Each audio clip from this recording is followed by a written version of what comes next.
UP PSC आंदोलनकारी छात्रों की बड़ी जीत। यूपी लोक सेवा आयोग ने छात्रों की मांगे मान ली। एक ही शिफ्ट में होगी आरओ एआरओ की परीक्षा। छात्रों की एकजुटता ने आखिर लोक सेवा आयोग को झुकाया। योगी सरकार झुकी, उपचुनाव जो सिर पर था। दोस्तों, कहावत है ना, झुकती है दुनिया, झुकाने वाला चाहिए।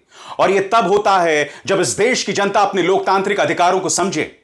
यूपी पीएससी छात्रों ने महज 3 दिनों में, या यह कहा जाए चौथे दिन, योगी सरकार के अहंकार को चकनाचूर कर दिया। मुख्यमंत्री आदित्यनाथ इस वक्त महाराष्ट्र और झारखंड में घूम रहे हैं, वहां पर जहरीला प्रचार कर रहे हैं, मगर उत्तर प्रदेश में यह आंदोलन खड़ा हो रहा था। अखिलेश यादव ने आज सुबह इस बात की ओर इशारा कर दिया था कि इन आंदोलनकारी छात्रों से प्रदेश की 1 करोड़ जनता जुटी हुई है और हर सीट में भाजपा को 25,000 मतों का नुकसान हो सकता है। स्वाभाविक सी बात है दोस्तों, अखिलेश यादव ने इशारा कर दिया था और 9 सीटों का उपचुनाव सिर पर था।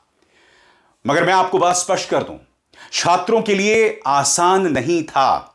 जी हां, मैं आपको बतला दूं, उन पर दबिश बनाने के लिए भारतीय न्याय संहिता की धाराओं का इस्तेमाल किया जा रहा था। पुलिस ने बकौल छात्र महिला छात्राओं के साथ बदतमीजी भी की। यह सब हो रहा था आंदोलन के आसपास, मगर छात्रों ने अपनी ताकत दिखाई। मगर उससे पहले क्या हो रहा था दोस्तों, उस पर भी निगाह डालने की जरूरत है। छात्रों की इस शानदार जीत में समाजवादी पार्टी सुप्रीमो अखिलेश यादव का बहुत बड़ा योगदान था। उनकी प्रतिक्रिया आपके स्क्रीन पर।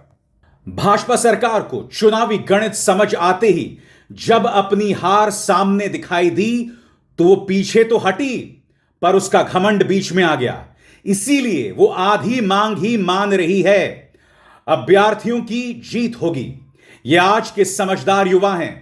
सरकार इन्हें झुनझुना नहीं पकड़ा सकती। जब एक परीक्षा हो सकती है तो दूसरी क्यों नहीं। चुनाव में हार ही भाजपा का असली इलाज है। जब भाजपा जाएगी तब नौकरी आएगी। भारतीय जनता पार्टी को लोकतांत्रिक प्रदर्शनों से किस तरह आपत्ति है, किस तरह की एलर्जी है, वो इस खबर से आपको पता चल जाएगा। जैसा कि आप जानते हैं दोस्तों, उत्तर प्रदेश में यूपी पीएससी परीक्षा के खिलाफ, उसके 2 शिफ्ट्स के खिलाफ जो प्रदर्शन चल रहा है, उसमें सरकार ने 12 जनवरी तक भारतीय न्याय संहिता की धारा 163 लागू कर दी थी। इसका अर्थ साफ है दोस्तों, यानी कि लखनऊ में सभी तरह के धरना प्रदर्शन पर रोक। और क्यों बेकाबू हुई हिंसा दोस्तों, इस पर भी हमें गौर करने की जरूरत है। मैं आपको बतलाने वाला हूं कि किस तरह से अखिलेश ने प्रहार करते हुए कहा कि इन्होंने अब इन छात्रों को भी धरना प्रदर्शन पर लगा दिया। अखिलेश यादव उनसे मिलने नहीं गए क्योंकि अखिलेश यादव जानते थे कि अगर वो वहां जाएंगे तो उन पर राजनीति करने का आरोप लगाया जाएगा। दोस्तों, सबसे पहले मैं आपको बतलाना चाहता हूं कि हालात कब बेकाबू हुए। छात्रों का आरोप है कि पुलिस ने महिला छात्रों के साथ बदसलूकी की। वो 2 मिनट का वीडियो देखिए दोस्तों, किस तरह से छात्र बैरिकेडिंग को तोड़ते हैं और घुस जाते हैं। ये देखिए।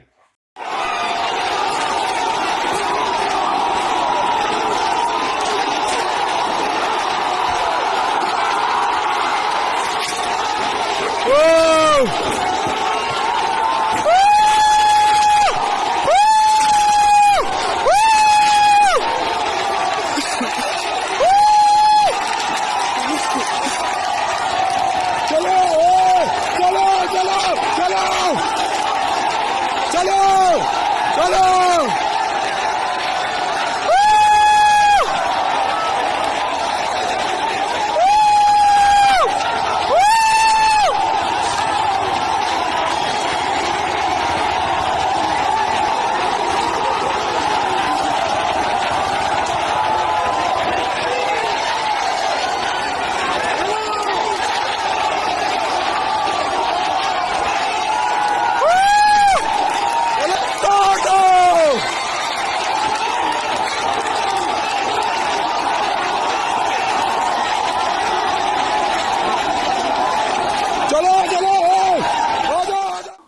दोस्तों, आज इन छात्रों के पक्ष में राहुल गांधी भी हैं, अखिलेश यादव भी हैं, मगर ये हालात यहां तक क्यों बिगड़े, यह भी आपके लिए जानना जरूरी है। मैं आपको बतलाना चाहता हूं दैनिक भास्कर ने इस बारे में क्या कहा है। प्रयागराज में लोक सेवा आयोग कार्यालय के सामने छात्रों का प्रदर्शन आज चौथा दिन था।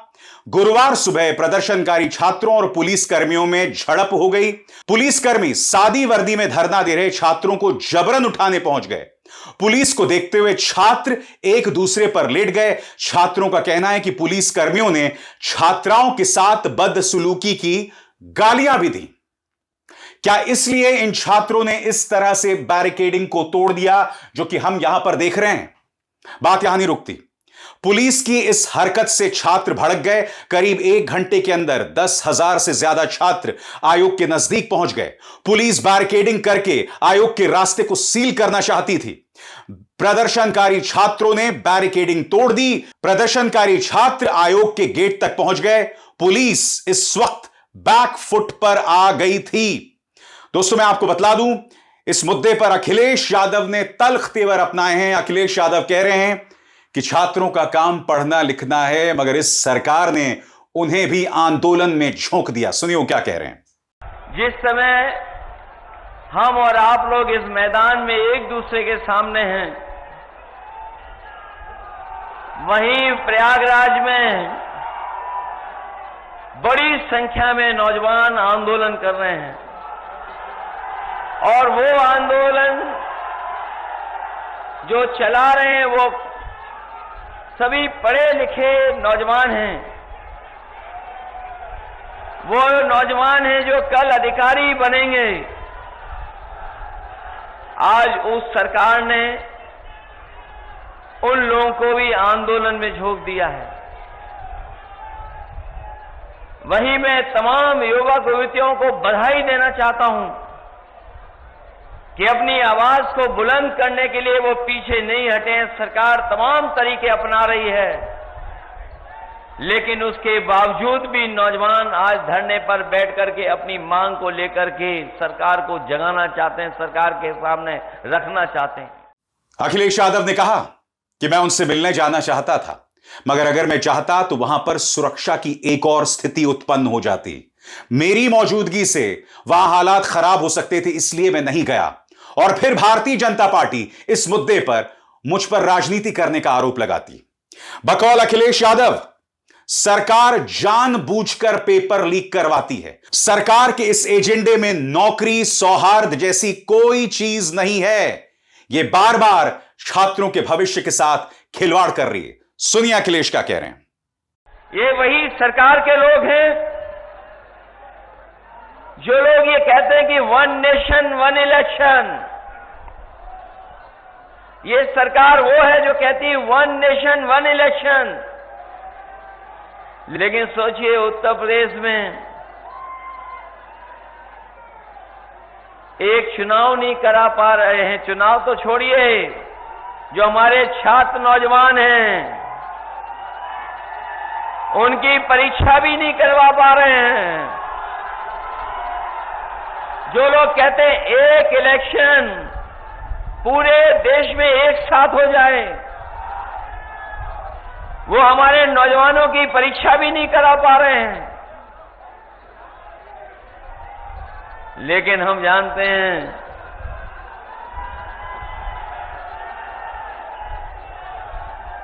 ये भारतीय जनता पार्टी में और इस सरकार के एजेंडे में न नौकरी है, न सौहार्द है, न भाईचारा है।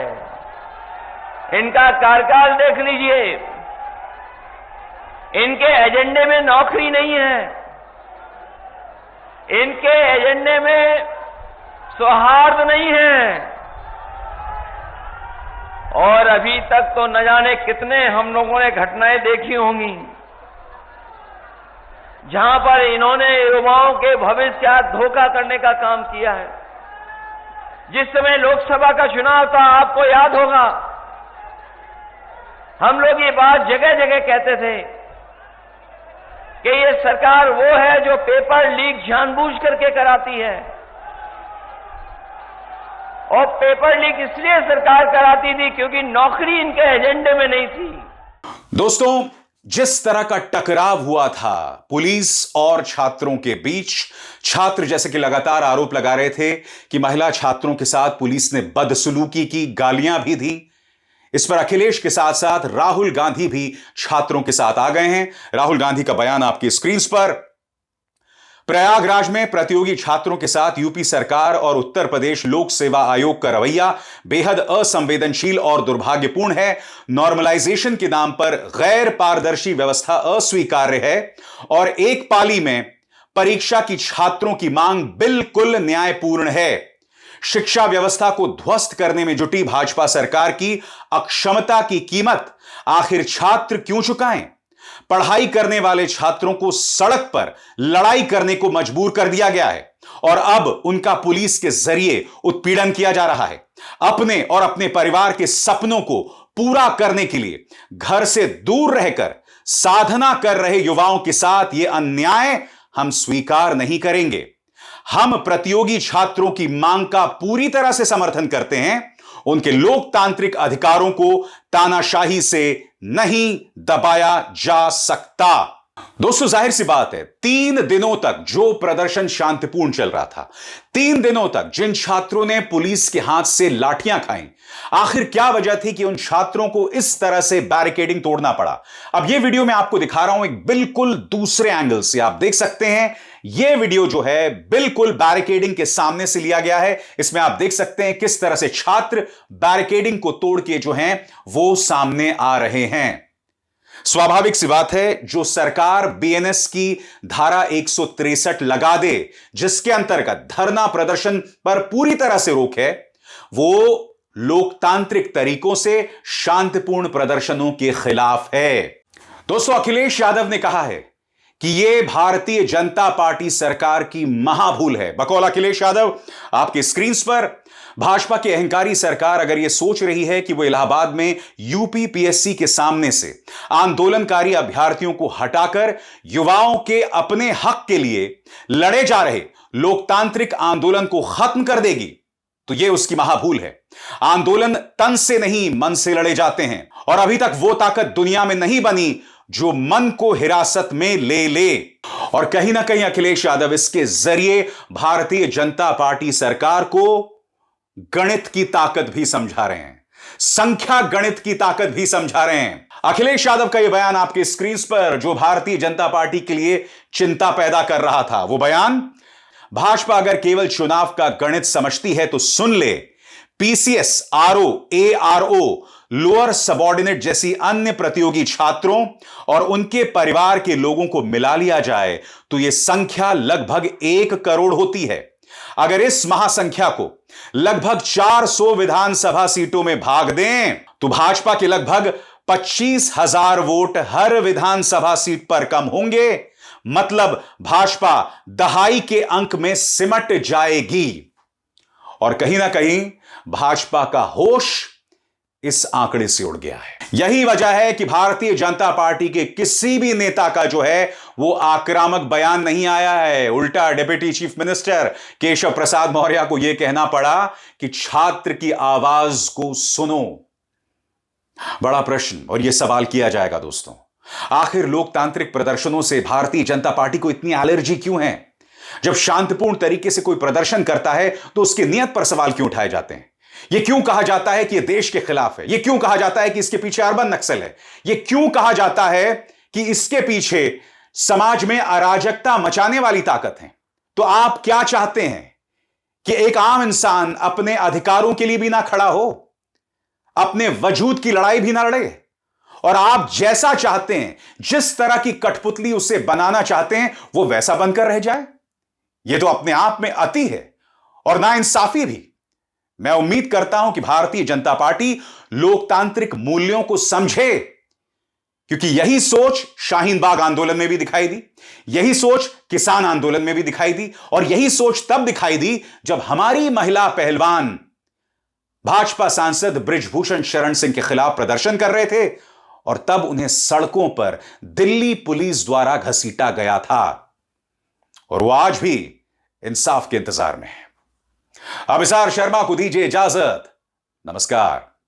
स्वतंत्र और आजाद पत्रकारिता का समर्थन कीजिए, सच में मेरा साथी बनिए। बहुत आसान है दोस्तों, इस ज्वाइन बटन को दबाइए और आपके सामने आएंगे ये 3 विकल्प, इनमें से एक चुनिए और सच के इस सफर में मेरा साथी बनिए।